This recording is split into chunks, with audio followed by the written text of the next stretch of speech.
Hi hello నమస్తే welcome back to Suman TV. పిల్లలే కానీ పెద్దవాళ్ళే కానీ ఎవరికైనా సరేనండి, చదివేటప్పుడే కానీ ఏదైనా నేర్చుకోవాలనుకున్నప్పుడు అన్ని సబ్జెక్ట్స్ అన్ని పరంగా మనకి చాలా ఈజీగానే ఉంటుంది. కానీ ఒక్క విషయంలో మాత్రం చాలా భయపడతాం కదా. అదేంటో అనుకుంటున్నారు కదా, మ్యాథ్స్. లెక్కలు అందరికీ తెలుసు. లెక్కలంటే ఆవిడ దూరం పారిపోతూ ఉంటారు. మ్యాథ్స్ అంటే చాలా భయము, బెరుకు, దడ కూడా. ఎందుకంటే నాకు కూడా మ్యాథ్స్ అంటే భయమే. ఎందుకు మ్యాథ్స్ అంటే భయం అంటే, అది నేర్చుకునే విధానంలో తప్పు ఉందా, లేకపోతే ట్రిక్కీ వేలో నేర్చుకుంటే మనకి ఈజీగా గ్రాస్ప్ చేస్తామా? మరి దీని అంతటిపైన మాట్లాడడానికి, మ్యాథ్స్ని కూడా చాలా అన్ని సబ్జెక్ట్స్తో పోల్చుకుంటే ఈజీగా కూడా చేయొచ్చు అని చెప్పడానికి ఈరోజు మనతో పాటు ఉన్నారు 5 years టీచింగ్ ఎక్స్పీరియన్స్లో ఉన్నటువంటి basic maths and maths expert Deepika గారు. మరి మేడంతో మాట్లాడదాము, ఎంత ట్రిక్కీగా మ్యాథ్స్ నేర్చుకోవచ్చో మీతో పాటు నేను కూడా నేర్చుకుంటాను. నమస్తే మ్యామ్. నమస్తే అండి. దీపిక గారు, మరి మ్యాథ్స్ అంటేనే అదొక డేంజర్ సబ్జెక్ట్ అంటారు కదా. అంటే ఎక్స్పర్ట్స్ ఉన్నారులేండి, బాగా టకటక చేసే వాళ్ళ సంగతి వేరే లెక్క అనుకోండి. కొంతమంది మాత్రం మ్యాథ్స్ అంటే భయమే ఉంటుంది. సో ఈ రోజు వీడియోలో మనం ఏంటంటే, ఇప్పుడు కాంపిటేటివ్ ఎగ్జామ్స్ టైం కాబట్టి డిఎస్సి నోటిఫికేషన్ కూడా పడింది. సో డిఎస్సి ప్రిపేర్ అయ్యే వాళ్ళకి ఈ మ్యాథ్స్ అనేది ఎలా క్రాక్ చేయాలి అంటారు? సో చాలా మంది, సో మనకి రీసెంట్ గా కూడా ఏపీ అలాగే తెలంగాణలో మనకి డిఎస్సి నోటిఫికేషన్ అనేది టెట్ ఎగ్జామ్స్ అనేది రాశారు. సో నేను అప్పట్లో కూడా ఆన్లైన్ క్లాస్ అనేది కండక్ట్ చేశాను. సో నా దగ్గరకు వచ్చిన కాల్స్ అన్ని ఎలా అంటే 90% of people so TET exam ఎలా రాస్తున్నారు అంటే, మిగతా అన్ని సబ్జెక్ట్స్ ప్రిపేర్ అవుతూ మ్యాథ్స్ మాత్రం లాస్ట్ లో, అంటే టైం ఉంటే చూద్దాంలే, ఎలాగో రాదు కదా సబ్జెక్ట్, రాని సబ్జెక్ట్ ని పట్టుకుంటే టైం వేస్ట్. సో ఇలా టైం వేస్ట్, అసలు అదొక హెడ్ఏక్ లాగా ఫీల్ అవుతూ, మ్యాథ్స్ అంటేనే మనం ఏంటంటే ఒక దయ్యాన భూతాన్ని చూసి జనరల్ గా భయపడతాం. సీరియస్ గా కారణం ఏదైనా కానివ్వండి, మ్యాథ్స్ అనేది వాళ్ళకి ఒక దయ్యం లాగా కనిపిస్తుంది, ఒక పెనుభూతం లాగా మ్యాథ్స్ ని చూస్తున్నారు సమాజం. ఎందుకు అలా చూస్తున్నారు? స్కూల్ టైంలో రైట్ వేలో టీచర్స్ టీచ్ చేయకపోవడం వల్లను, ఆ టైంలో వీళ్ళకి స్టూడెంట్స్ కి అర్థం కాకపోవడంలో, ఆ టైంలో నేర్చుకోకపోవడం వల్ల ఇప్పుడు కాంపిటేటివ్ ఎగ్జామ్ లో ఉన్నా కూడా మ్యాథ్స్ మీరు పక్కన పెడుతున్నారు. అసలు మ్యాథ్స్ పక్కన పెట్టే సబ్జెక్టే కాదు. మ్యాథ్స్ అనేది డెఫినెట్ గా మన రియల్ లైఫ్ లో కూడా యూజ్ చేసే మ్యాథ్స్ ని సో అలా ఎలా పక్కన పెడతారు? సో ఇలాంటి, నాకు మ్యాథ్స్ అంటే చాలా ఇష్టం. నేను ఇష్టపడే మ్యాథ్స్ ని ఇంతమంది ఇలా భూతంలా చూడడం ఫస్ట్ నాకు నచ్చట్లేదు. సో ఈ మైండ్ సెట్ ని చేంజ్ చేయాలి. సో అందుకోసమని ఫస్ట్ మ్యాథ్స్ అంటే భయం ఎక్కడ స్టార్ట్ అవుతుందంటే, బేసిక్స్ రాకపోవడం వల్ల. ఆ బేసిక్ నుంచి మనకి టెట్ నోటిఫికేషన్ అనేది రిలీజ్ అయింది. సో వాళ్ళందరి కోసం నేను ఆన్లైన్ లైవ్ క్లాసెస్ అలాగే రికార్డింగ్స్ కూడా ప్రొవైడ్ చేస్తున్నాను. చూసాం మీ టెస్టిమోనీస్ కూడా చూసాం మీ స్టూడెంట్స్ వి. అసలు వాళ్ళ పిల్లలకి మ్యాథ్స్ అంటేనే ఎంతో భయం అంట. ఈ రోజు మ్యాథ్స్ చకచకా చేసేస్తున్నారు మా పిల్లలు, మేడం క్లాసెస్ చూసాక అని చెప్పేసి చాలా మంది చెప్తున్నారు. సో జాయిన్ అయినప్పుడు ఇలాగే అంటారు, మేడం మాకు మ్యాథ్స్ అంటే అస్సలు రాదు, మ్యాథ్స్ అంటే మాకు జీరో నాలెడ్జ్. మా కాన్సెప్ట్ ఏంటి అంటే, జీరో టు హీరో చేయాలి.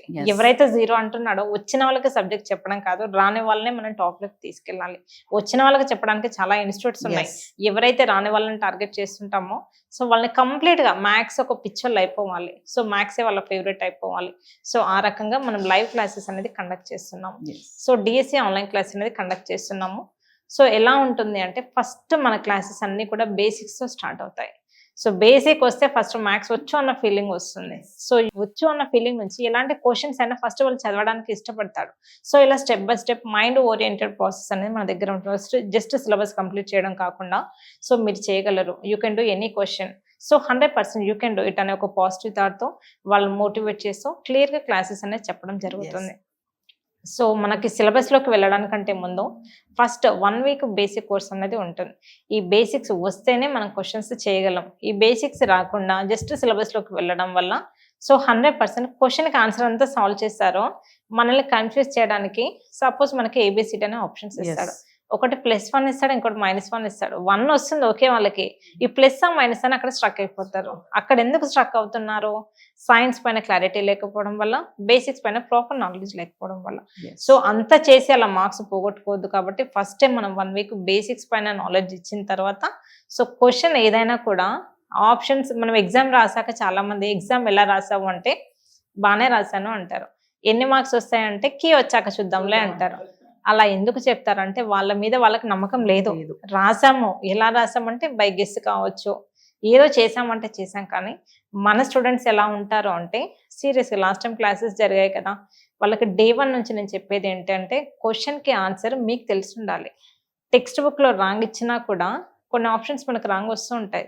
అది రైట్ ఆ రాంగ్ అని జస్ట్ చేసే స్టేజ్ లో మీరు ఉండాలి తప్ప టెక్స్ట్ బుక్ లో ఇచ్చినంత మాత్రాన రైట్ అని కానీ, మనకి కొన్ని కాంపిటేటివ్ ఎగ్జామ్స్ లో రాంగ్ కీస్ అనేది వస్తూ ఉంటాయి. దాన్ని మనం ఐడెంటిఫై చేయగలగాలి. అంతే తప్ప అక్కడ ఇచ్చినంత వాళ్ళు ఏది ఇస్తే అది రైట్ కాదు, అది రైట్ ఆ రాంగ్ అనేది మనం చెప్పగలగాలి.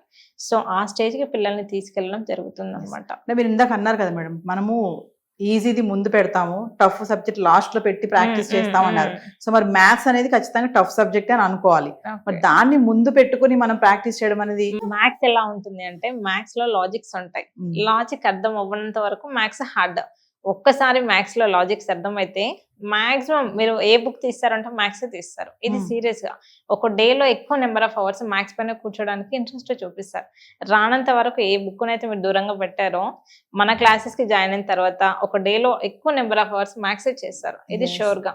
సో అలా జాయిన్ అయ్యి సో డెఫినెట్ గా జస్ట్ ఒక 1 month లోనే సో సక్సెస్ చూసిన వాళ్ళు చాలా మంది మన దాంట్లో ఉన్నారు.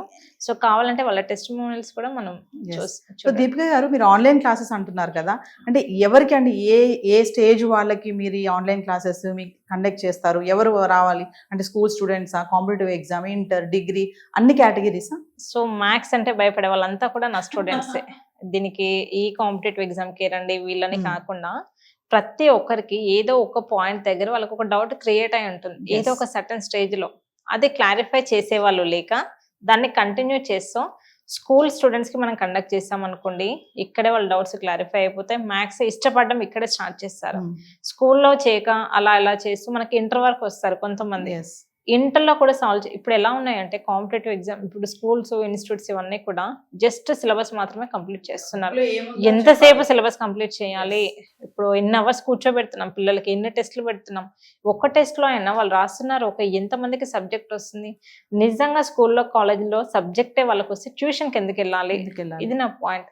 పోనీ ఇప్పుడు నార్మల్ స్కూల్లో వేస్తే గవర్నమెంట్ స్కూల్స్ బాగాలేదని ప్రైవేట్ స్కూల్స్లో వేస్తున్నారు. ప్రైవేట్లో నార్మల్గా బాగాలేదని సిబిఎస్ఈ దాంట్లో వేస్తున్నారు. అదే బాగాలేదని ఇంటర్నేషనల్లో వేస్తున్నారు. ఇలా స్టెప్ బై స్టెప్ ఫీల్ అయితే చాలా ఇంక్రీజ్ అవుతున్నాయి. ఎడ్యుకేషన్ క్వాలిటీ ఎక్కడ ఇంక్రీజ్ అవుతుందండి? నేను హానెస్ట్గా ఏం చెప్తాను అంటే, నా దగ్గర వచ్చే వాళ్ళంతా international school students. International schools అన్నిట్లో ఎడ్యుకేషన్ చాలా బాగుంటాయి. ట్యూషన్కి ఎందుకు రావాలి వాళ్ళు? రావద్దు కదా. ఫ్యాక్ట్ అంతే కదా. లక్షలు పెట్టి కూడా ట్యూషన్, ప్రతి స్కూల్కి వెళ్ళే పిల్లడు మళ్ళీ ట్యూషన్కి వెళ్ళాలి. వాళ్ళకి ఒక డ్యూటీ, మార్నింగ్ స్కూల్కి వెళ్ళాలి, ఈవినింగ్ ట్యూషన్కి వెళ్ళాలి. వాళ్ళకి ఆటలు పాటలు ఏవి వద్దు, కంపల్సరీగా స్కూల్ ట్యూషన్ ఇది కంపల్సరీ. అంటే మరి పేరెంట్స్ అంటున్నారు కదా మేడం, స్కూల్లో చెప్పే చదువు సరిపోవట్లేదు, ఖచ్చితంగా ట్యూషన్ కి వెళ్లాల్సిందే మా పిల్లలు, వాళ్ళ ఇంటికి వచ్చారంటే ఆడుతూ పాడుతూ ఉంటారు, చదివింది కూడా మర్చిపోతారు, స్కూల్లో చదివింది కూడా అంటున్నారు. మీరేం అసలు ట్యూషన్ ఎందుకని అడుగుతున్నారు? వాళ్ళకి గ్యాప్ లేకుండా అలా చేస్తున్నారు. పోనీ ఇంటర్నేషనల్ స్కూల్లో పెట్టాము, అందరికీ రాదని కాదు, అది టీచర్స్ కొంచెం అందరినీ మనం తప్పు పట్టలేము. ఇక్కడ మనం స్కూల్ పాయింట్ ఆఫ్ వ్యూలో చూడాలి. స్టూడెంట్కి ఇంట్రెస్ట్ అర్థం కాకపోవడం స్టూడెంట్ తప్పై కూడా ఉండొచ్చు. పోనీ స్కూల్లో తనకు అర్థం కాలేదు, ట్యూషన్కి పంపించారు. చూద్దాం అసలు ఎడ్యుకేషన్ సిస్టమ్ అనేది ఎలా రన్ అవుతుంది అంటే, నిజంగా మనం ట్యూషన్కి పంపించేది ఎందుకు అంటే సబ్జెక్టు నేర్చుకోవడానికి తప్ప యాజ్ స్టేజ్గా మళ్ళీ స్కూల్లో ఏం చెప్పారు దాన్ని ఎక్స్ప్లెనేషన్ చేసి పంపించడానికి కాదు. నిజంగా క్వాలిటీ ట్యూషన్స్ ఉంటే పిల్లలు ఒక 1 or 2 monthsలో సబ్జెక్టు నేర్చుకోవాలి. అసలు నేను ఒక క్వశ్చన్ ప్రతి ఒక్కరిని అడుగుతాను, ఏంటి అంటే ట్యూషన్కి అసలు ఎవరు వెళ్ళాలి? సబ్జెక్ట్ రాని వాళ్ళు కదా. సబ్జెక్ట్ ఎప్పుడు వస్తుంది? ఎన్ని ఇయర్స్ పోతే సబ్జెక్ట్ వస్తుంది? ఇది నా క్వశ్చన్. నేను ఒక మాట చెప్తాను, మీరు ఇప్పటి వరకు ఎన్ని ఇన్స్టిట్యూట్స్లో ఎన్ని స్కూల్స్లో జాయిన్ అయ్యారో నాకు తెలీదు. ఒక 1 week జస్ట్, ఇంకా కావాలంటే ఒక 1 month మాత్రమే మీ అందరికీ ఓపెన్గా ఛాలెంజ్ చేస్తున్నాను. నా క్లాసెస్కి రండి. వచ్చిన తర్వాత కూడా మీరు మళ్ళీ మ్యాథ్స్ ట్యూషన్కి మీ లైఫ్లో పోతారు అంటే నేను దీని తరపున కూడా దీనికి నేను సీరియస్గా నేను రిప్లై అనేది ఇస్తాను. ప్రతి ఒక్కరికి నేను చెప్పేది ఒకటే, మ్యాథ్స్ అనేది నేర్చుకోవాలి. సబ్జెక్ట్ నువ్వు ఇష్టపడ్డాక ట్యూషన్ పని ఏముంది? ట్యూషన్కి వెళ్ళొద్దు పిల్లలు, సబ్జెక్ట్ నేర్చుకోవాలి. ట్యూషన్ అనే మాట ఇక్కడితో ఆపేయాలి. 6th classలో 7th classలో జాయిన్ అవుతారు, 10th class వరకు మా దగ్గరికి రండి. ఇలాగే ఉంటాయి ట్యూషన్స్ అని. బట్ 10th వెళ్ళినా రాదు సబ్జెక్టు, ఇంటర్కి వెళ్ళినా రాదు, డిగ్రీ వెళ్ళినా కూడా సబ్జెక్ట్ అయితే రాదు. సిలబస్ మాత్రమే కంప్లీట్ చేస్తూ ఇలా ఎడ్యుకేషన్ సిస్టమ్ అనేది ఉంది. సో ఇలాంటి వాళ్ళందరికీ కూడా, సో మీ అందరికీ నేనున్నా అంటూ మ్యాథ్స్ బేసిక్స్ నుంచి కూడా సబ్జెక్ట్ డెప్త్గా ఇస్తూ సో మీకు ఆన్లైన్ క్లాస్ అనేది కండక్ట్ చేస్తున్నాను. సో ఇందులో ఉన్న రియాలిటీ ఏంటి అని మీరు తెలుసుకోవాలనుకుంటే మేము కండక్ట్ చేసిన ఫ్రీ డెమోస్కి అటెండ్ అయ్యి సో మీరు ఒకసారి డిసైడ్ అవ్వండి. సో దీపిక గారు, సండే ఫ్రీ డెమో క్లాస్ ఉందని అంటున్నారు కదా, అవునండి. ఏముంటుంది ఆన్లైన్ క్లాస్ లో ఒకసారి మా వ్యూవర్స్ కి? సో ఆన్లైన్ క్లాసెస్లో ఎలా ఉంటుందంటే కంప్లీట్ బేసిక్స్ పైన మనం ఆన్లైన్ క్లాస్ అనేది కండక్ట్ చేస్తున్నాము. ఫస్ట్ ఇప్పుడు టెట్ అయినా కూడా డిఎస్సి అయినా కూడా బేసిక్స్ రాకపోవడం వల్ల అక్కడ నుంచి స్టార్ట్ అవుతుంది కాబట్టి కంప్లీట్ బేసిక్ క్లాసెస్ అనేవి మనకి కవర్ అవుతాయి. ఇప్పుడు మ్యాథ్స్లో డిఫరెంట్ టైప్స్ ఆఫ్ నెంబర్స్ ఉంటాయి. అసలు ఎన్ని టైప్స్ ఆఫ్ నెంబర్స్ ఉన్నాయి, వాటిపైన డిఫరెంట్ టైప్స్ ఆఫ్ ఆపరేషన్స్ ఎలా చేయాలి, ఒక ఫామ్ నుంచి రేషనల్ నుంచి డెసిమల్కి ఎలా కన్వర్ట్ చేయాలి, కంప్లీట్ మనకి ఇంగ్లీష్లో ఏబిసిడి ఆల్ఫాబెట్స్ లేకపోతే ఏ పేరు మనం రాయలేం. ఇవి ప్రాపర్గా వచ్చి ఉండాలి. అలాగే మ్యాథ్స్లో కూడా ఫండమెంటల్ బేసిక్స్ అనేవి కొన్ని ఉంటాయి. సో ఆ బేసిక్ కోర్సెస్ అన్ని కూడా మనం ఈ డెమో క్లాసెస్ సండే రోజు కండక్ట్ చేస్తున్నాం. ఈ బేసిక్ క్లాసెస్ అనేది ఓన్లీ స్కూల్ స్టూడెంట్స్ కే కాకుండా డిఎస్సి వాళ్ళకి కూడా ఇంపార్టెంట్. ఎందుకు చెప్తున్నాను అంటే మనం డిఎస్సి పైన కూడా ఆన్లైన్ క్లాసెస్ కండక్ట్ చేస్తున్నాము. మనం సిలబస్ స్టార్ట్ చేసేటప్పుడు మళ్ళీ బేసిక్ క్లాసెస్ అనేవి చెప్పాము. క్వశ్చన్ లో కంపల్సరీగా వస్తాయి, ప్రతి క్వశ్చన్ లో బేసిక్స్ ఇన్వాల్వ్ అవుతాయి. అక్కడ మళ్ళీ మన బేసిక్స్ సంబంధించిన సిలబస్ అనేది కవర్ చేయము. సో ఆల్రెడీ డిఎస్సికి ప్రిపేర్ అయ్యే వాళ్ళకు మీకు తెలిసి ఉంటుంది మీకు బేసిక్స్ వచ్చా రాదా అనేది. బేసిక్స్ వస్తేనేమో డైరెక్ట్ డిఎస్సి క్లాసెస్కి జాయిన్ అవ్వండి, బేసిక్స్ రాకపోతే మాత్రం బేసిక్ క్లాసెస్కి జాయిన్ అవ్వండి. సో డిఎస్సి వాళ్ళకి కూడా మనకు సపరేట్గా సో సండే రోజు డెమో క్లాస్ అనేది కండక్ట్ చేస్తున్నాం. సో వ్యూవర్స్, మరి మేడం చెప్పిన మాటలన్నీ విన్నారు కదా, ఖచ్చితంగా సండే జరగబోయే ఫ్రీ డెమో క్లాస్ కి అటెండ్ అవ్వండి. కింద కనిపిస్తున్న నెంబర్ కి కాల్ చేయండి, ఎన్రోల్ చేసుకోండి. Thank you ma'am. Thank you. Hello అండి, మనం ఆల్రెడీ ఫ్రీ డెమో క్లాస్కి జాయిన్ అవ్వమని చెప్పాను కదా. సో రిజిస్ట్రేషన్ ప్రాసెస్ ఎలా ఉంటుంది అనేది ఒకసారి మీకు ఎక్స్ప్లెయిన్ చేస్తాను చూడండి. సో మీరు dmathsdeepika.com అనే వెబ్సైట్ ఓపెన్ చేయగానే సో మీకు ఇలా పేజ్ అనేది ఓపెన్ అవుతుంది. ఇక్కడ చూడండి, ఫస్ట్ ఈ పేజ్లో కిందికి స్క్రోల్ చేయగానే మనకి రిజిస్టర్ నవ్వు చూడండి, ఇక్కడ ఉంది మనకి register now for free. So మనకి రిజిస్ట్రేషన్ అనేది ఫ్రీగానే ఉంటుంది కాబట్టి సో ఈ రెడ్ కలర్ లింక్ పైన మీరు ఓపెన్ చేయండి. ఇక్కడ ఓపెన్ చేసిన తర్వాత మీ నేము, మీ మెయిల్ ఐడి, మీ వాట్సాప్, అలాగే మీ సిటీ డీటెయిల్స్ అడుగుతుంది. ఓకే, జస్ట్ మీ నేమ్ ఏంటో మీరు టైప్ చేయండి. నెక్స్ట్ మెయిల్ ఐడి ఉంటుంది కదా మనకి,